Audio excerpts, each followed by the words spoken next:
In this example, we are going to use the formula for finding simple interest to determine an interest rate. So the question is, John opened his savings account with $500.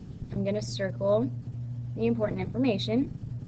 After 6 years, he has earned $90, and this in interest is important to go with the $90. The question is, what is John's interest rate?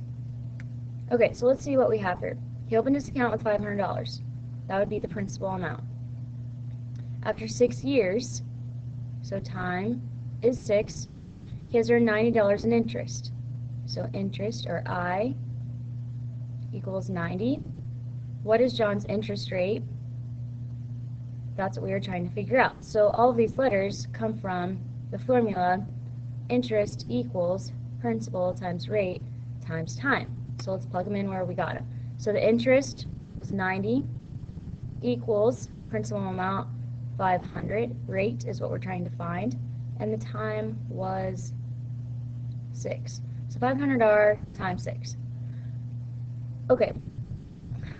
Something that you may have learned before is that you can multiply in any order. So all three of these, including the r, will have to be multiplied by each other eventually. Right now, the 500 and the 6 are not right next to each other. So, but that is okay. We can still multiply them together and leave the r. So I'm going to kind of move things around to show you that I can do 90 equals 500 times 6, and then leave the r there. You can put them in any order when you're multiplying. So this then becomes 90 equals 500 times 6 is 3,000, and then you still have r. So 90 equals 3,000 times r.